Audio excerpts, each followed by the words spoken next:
السلام عليكم ورحمة الله وبركاته. النهاردة مع بعض هنعمل أكلة بسيطة وسهلة وخفيفة. هنعمل عجة مكوناتها سهلة خالص وموجودة في كل بيت.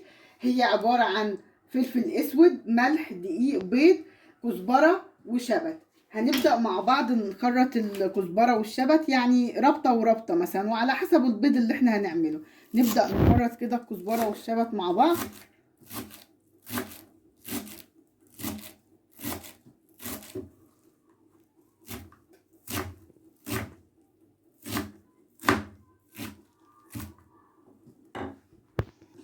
وبعد ما خرطنا مع بعض الخضرة بالطريقة دي، الكزبرة والشبت، هنبدأ نحط البيض. هنكسر مع بعض البيض اهو.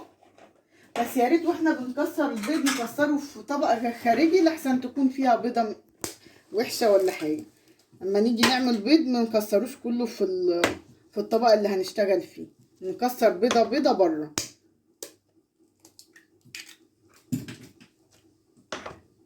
هي وصفة فطار سهلة او عشاء مثلا، خفيفة وحلوة.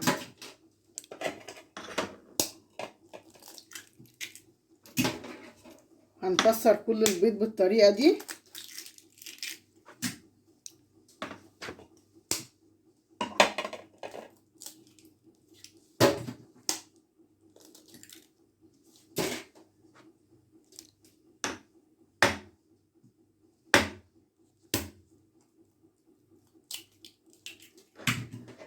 وبعد ما كسرنا كل البيض هنبدأ نجيب المضرب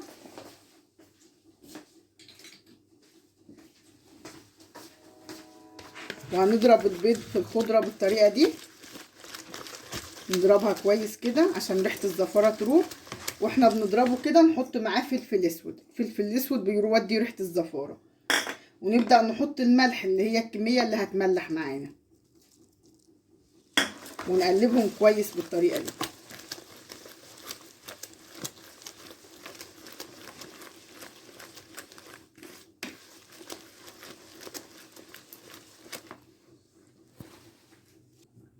ومعانا بصلايه كبيره اهي، هنفرمها فرم ناعم قوي في الكبه. وهنفرمها في الكبه عشان ما تبقاش باينه معانا في العجه. هنفرمها فرم ناعم وبعد كده هنرجع تاني نشوف هنعمل فيها ايه. وبعد ما فرمنا البصله فرمه جامده قوي في الكبه بالطريقه دي، تبقى ناعمه خالص عشان ما تبانش في العجه معانا. هحطها في الطاسه في شويه زيت وهقلبها كده، ايه يعني تاخد تشويحه. يعني مش هتحمر، بس يا دوبك كده تدبل معانا.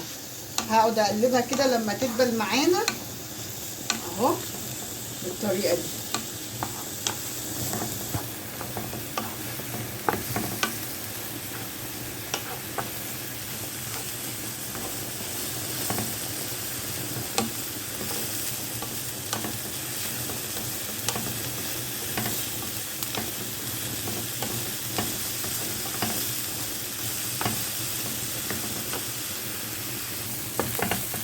وبعد ما البصله دبلت معانا بالشكل ده كده، تدبل بس مش تحمر ولا تصفر، هتدبل بس شويه.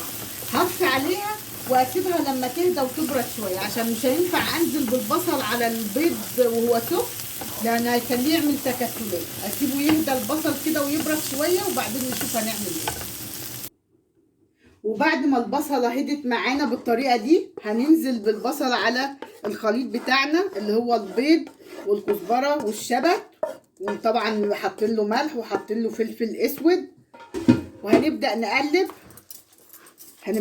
الخليط بتاعنا بالطريقه دي. ودلوقتي جت مرحله بقى نحط دقيق. يا ريت واحنا بنحط الدقيق ننخله في حاجه كده، في مصفى او في حاجه، علشان ايه لما نعمل العجه تبقى هشه معانا.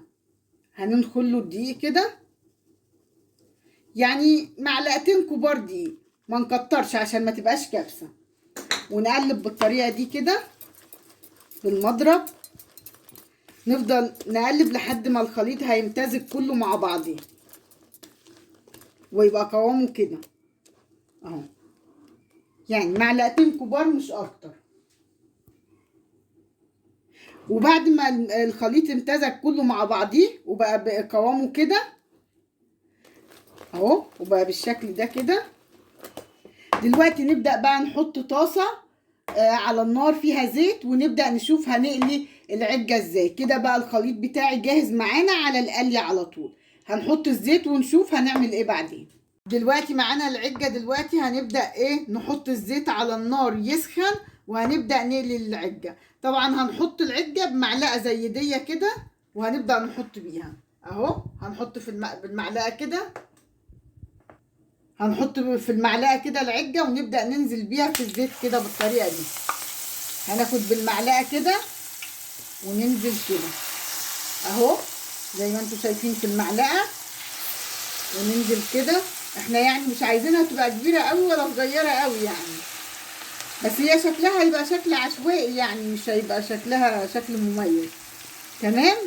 هنخلص على النار ده، هياخد لون من على الجنب، لون ذهبي كده، ونقلبه على الجنب التاني وبعدين نرجع نشوفه. ودلوقتي اهو شكل العجة معانا بعد ما قلبناها على الجنب التاني اهو. نبدأ نقلبها على الجنب ده كده، تاخد لون من الجنب ده، ونقلبها على الجنب التاني بالطريقة دي، ونوطي عليها، نوطي النار عليها علشان البيض من جوه يستوي ويبقى كويس. ما نعليش عليها عشان ما تتحرقش من بره وتبقى من جوه نيه.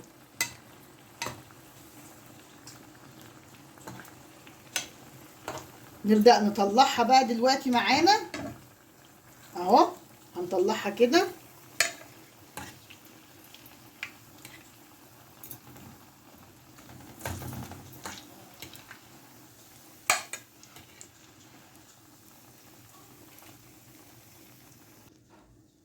هنحط باقي العجة اللي باقية معانا بنفس الطريقة كده اهو في المعلقة برضو، هننزل كده بنفس الطريقة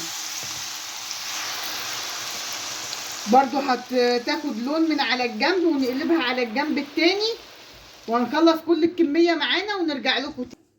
ودلوقتي معانا العجة بقى بعد ما خلصناها خالص وطلعت وطلعناها من الزيت وخلصنا كل الكمية. شايفين شكلها جميل معانا ازاي اهو. نفتح واحدة من جوه اهي، مستوية وجميلة من جوه اهي،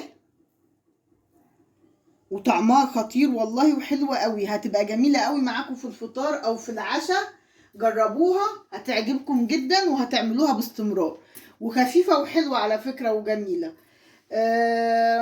يعني احب ان الوصفة بتاعتي النهاردة تكون وصفة خفيفة وسهلة عليكم وتكون عجبتكم. وما تنسوناش بقى بالاشتراك في القناة. وشكرا لحسن استماعكم، والسلام عليكم ورحمة الله وبركاته.